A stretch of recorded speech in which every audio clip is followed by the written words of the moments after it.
From the studios of Foxboro Cable Access, located in the center of Foxborough, Massachusetts, you are watching Around Foxborough. Hello and welcome to Around Foxborough. My name is Chris and I'm here tonight with West.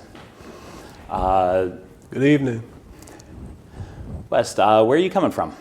Coming from Mattapan. It's located in Boston. Very good. Now, what are you I know you've got some kind of strong community ties, but what is your big drive right now? My big drive is economic advancement, transparency, making sure that what's actually being said in City Hall by our politicians, our leaders, what they actually plan on doing is being implemented, and it's actually what the people want.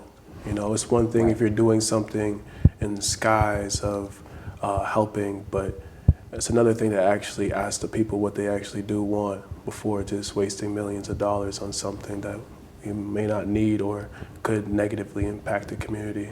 Yeah. What are some of the challenges in Mattapan right now? Some of the challenges in Mattapan is transparency, economic challenges such as being able to understand financial literacy, ownership.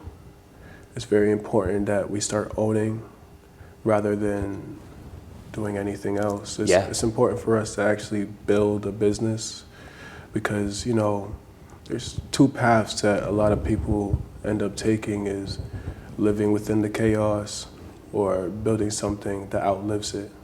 I chose to build. What did you build? I built Soca Silk.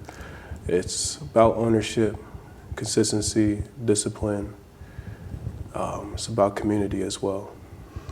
So Soca Silk is kind of a skincare and hair care. What inspired you to come up with, or what gave you the idea to start Soca Silk? My family's from Trinidad, and my mother, JoJo, as I call her, she spent a lot of time in her garden catering to a lot of different herbs and flowers, and as a kid, I thought this was all boring. But as I started getting older, I started realizing that like a lot of the things that I'm being taught, as well as like how I'm being cared for at home, is very different than like the everyday average American. So I wanted to share her knowledge, her being having multiple master's degrees and multiple degrees coming out of Boston.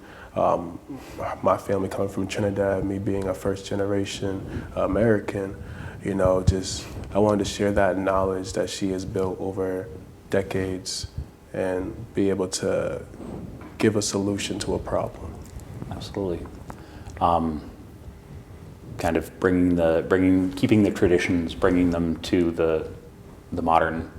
Yes, adding a little modern twist to cultural and older traditions, being able to find a in-between balance, you know. So it's definitely been a lot of fun just getting creative with the business, understanding just different aspects of the product, the ingredients, and as well as just like connecting to the community as well. Nice. So you're pretty active in the community, obviously. What are you kind of getting into right now? Right now, I'm focused on bringing awareness to Jacoby Kenny. He was a brother who was recently killed in South Bay jail. The story is that the correctional officers are the ones behind it, but yet right now we're trying to fight for transparency, get the body-worn cameras, get the cameras from the facility. Yeah. We just want to know exactly what happened so then we could, one, make sure this doesn't happen again. Because what I'm hearing a lot from the community is that like something like this has happened multiple times throughout the years. and it's been going on longer than I've been alive. So it's when things like that have been occurring for so long, it always makes me wonder, why hasn't someone found a solution to said problem? But I think it's important that we come together, no matter what it is, so we could find a solution and hopefully bring his family some peace. Yeah, you know? Absolutely. Another thing that I'm really focused on right now is financial literacy. Okay. Because I truly believe that when a community understands how money circulates and understands economics, you know, if we spend all our money downtown on Newberry Street versus buying from the stores locally within Mattapan Square or on Blue Hill Ave, then it's like we're taking away from our community rather than actually helping it build. So it's very important that we are building products, building bricks and mortars that are from the community, you know. Absolutely. Boston made, Massachusetts made, New England. There should be a lot of more businesses from us, by us, and being bought by us, you know. Absolutely. Keep the community growing and you know, lift everybody up. No, yes, it's definitely important to do so.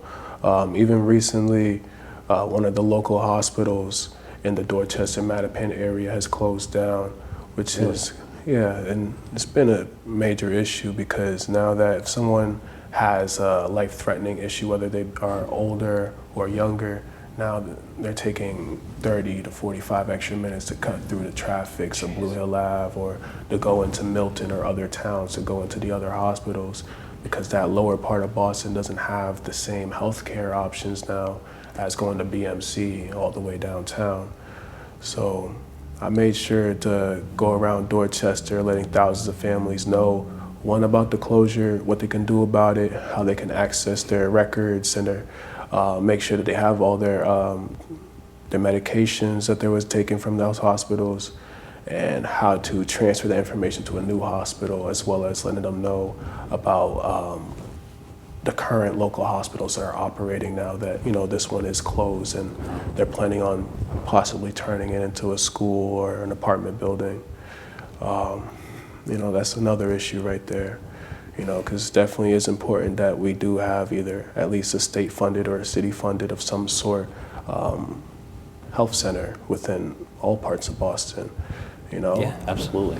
And on a state level, there definitely should be one in every city of some sort, or at least the next city close by, you know? Yeah, and certainly in Boston, you know, it's not as big as it seems from the outside, but it's still, you know, that the difference in time is life and death sometimes. Right, especially if we're talking about, you know, a grandmother who's having health issues, or maybe someone who's recently got shot. Yeah. I was reading about earlier this morning that there was a brother a couple of streets away from where I live who just got shot this morning on my way to work. And he was pronounced dead, and we don't know the full story. Things like that truly scare me. And I want to figure out a way where we can stop the violence. Yeah. Actually put down the guns and start talking, rather than taking lives away and leaving families without brothers and sisters or without sons. So that's definitely what's gotten me deeper into the community work. Yeah. And, you know, especially just being from Boston, you know, it matters to me because I have to see this every day, you know? I have to see these issues a lot. You know, sometimes something is happening in the community that doesn't even reach the news, you know? So then that's what got me into media and content creating. And in the process, I received an award for the work I was doing in Dorchester for helping those thousands of families with health defense, is what they call it, Health Defense Award. And later on, I also was recognized by the city of Boston for my birthday and for the betterment and progress of Mattapan, because honestly, it's important that we're giving back in any way you can. Yeah. You know, I always tell people, even if you're not out there picking up trash on Sundays with me and my friends, you could just be sharing something online, just pressing a little quick share. That does a lot, Okay. Just letting people know about something. Yeah. Spreading awareness. Getting the word out. Getting the word out, right. You don't always have to be the person outside holding the sticks and stands and screaming. There's different ways that you can bring change. Where can people find you on social media if they're looking to, get aware or get involved? People who want to join the journey, they can follow us at WestTrini_ on Instagram. Okay. And WestTrini on YouTube. So that's where you can find us at if you have Instagram, WestTrini_. That's cool. Now, talk to me about the best parts of Mattapan. I think the best part's probably the food. Yeah? That's another one that's Yeah. steeped in tradition. We definitely gotta go out there one day, man. Like, cause I tell a lot of my friends, it's just like the food options in Mattapan are just like top tier in comparison to the rest of the city. Cause we have everything where it comes to like Cape Verdean food, Nigerian food, Spanish food, Chinese food, like, Italian food, like, of course we got like all the Caribbean food, Trini, Jamaican, Haitian, Dominican, Puerto Rican. We even got some like Central American spots. I started seeing some of that pop out too. Like it's just very cultural. And so it's just, there's always something. Like if you don't like the food options on one side of the street, just go across the street. Like there's a whole different like country over there that you can like embrace and try. So it's definitely, that's definitely number one, the food for sure. Nice. Do you have I don't want to start any fights. Do you have a favorite place?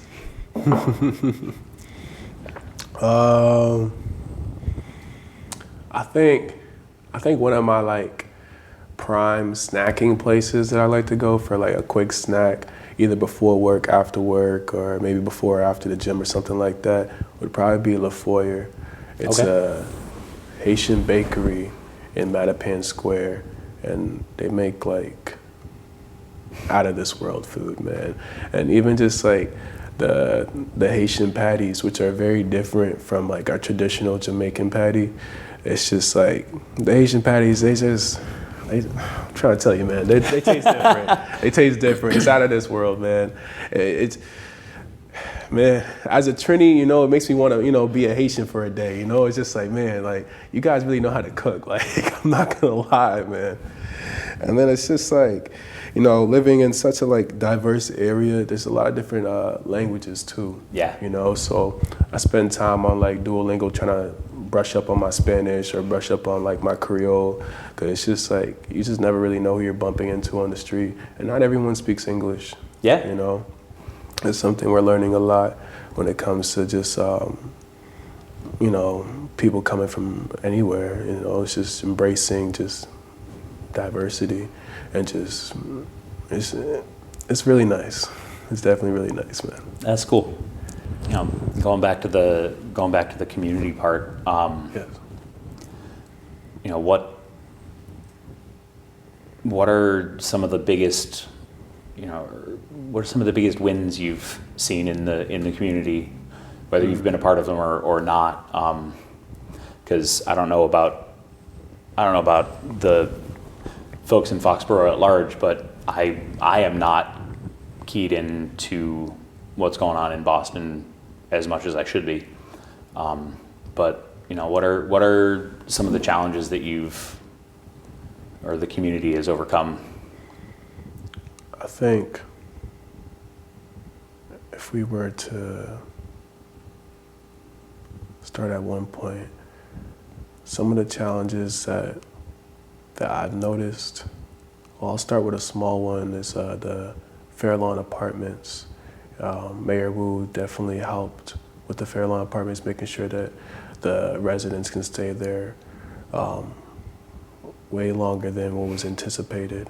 It was definitely definitely becoming a financial issue, you know, and that's another thing when it comes to trying to live in Boston. You know, it's definitely very hard to afford living in Boston. Yeah. And then, you know, the taxes and just like the lack of places to live, you know, it definitely makes it hard on the people there. So it's always good to see when someone who has the ability to make that change actually implements it.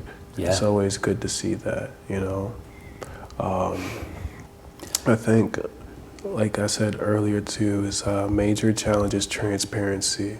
Yeah. Because there's a lot of projects such as I'm not sure if you heard of Blue Hill Ave. They had a project to make it pretty much a one-lane road. Really? Yeah, the entirety of Blue Hill, just one lane, both sides. And it's just like, if you had asked the city, I'm sure I'm sure people would have been like, no, we don't want this. But it was. To what end, though? Going from Mattapan Square all the way to, I think, Blue Hill Ave and somewhere around Roxbury downtown area, somewhere over there. So it pretty much feels like the whole city. It's the whole city. Of making it one lane, though? The benefits would be that businesses along Blue Hill Ave would actually start getting an increase of customers. Okay. Which also goes back to ownership and, like, you know, buying from your community and things like that. So there is some benefit to it. Yes, you know, there are some cons to it, like traffic, forcing people to take the bus, and maybe people don't want to take the bus, you know. But it also, you know, it's good for the environment to take the bus, you know. It's a lot of pros and cons when it comes to community issues, you know. It could be something as small as, we don't want the Blue Hill Ave to be one lane, to something as big as something affecting Black and brown communities, such as what's happened to Jacoby Kenny in South Bay Jail. So it's just like, there's definitely a lot of different issues that occur.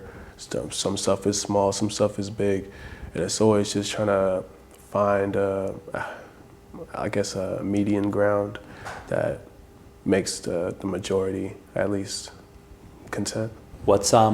What's your favorite community event in and around Mattapan or around the city at large? If you had to choose one. My favorite community event would probably be, I mean, ever since COVID, I started noticing that we started doing a lot of like raising the flag days at City Hall.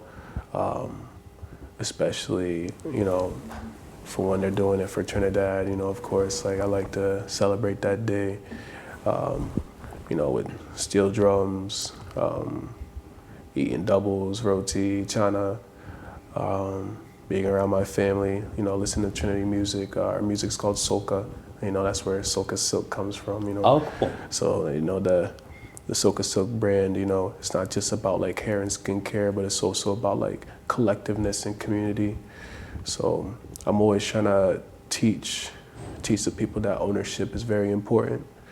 So that's why I started off with creating my own business. This is, you know, to be a solution to a problem. And it's definitely, I'm trying to show people from Mattapan that I don't have to be the only one to actually come from Mattapan to do something big with their lives or do something that changes the community or changes their family dynamic. You know, I just want to show people that coming from Mattapan, you can do it, you know. I just want to show people that there are multiple avenues. Instead of staying within the chaos, you could build something that outlives it, you know. Yeah.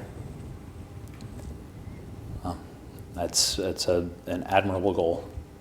You know, if people were looking to get their hands on some Soca Silk products, where would they go? They can go to Instagram. You can go to WestTrini_ on Instagram. You can contact me directly for any Soca Silk or any partnerships, because I'm always open to creating partnerships and helping others build as well. it's important to branch out and build a community. Another place where you can find Soca Silk is socasilk.com. Okay. And as well as Soca Silk on Instagram. Awesome. Well, it has been a pleasure talking to you. It was fantastic to meet you. Likewise. Thank you for coming out. Thanks for watching. My name is Chris Allen, here with Wes, and this has been Around Foxborough.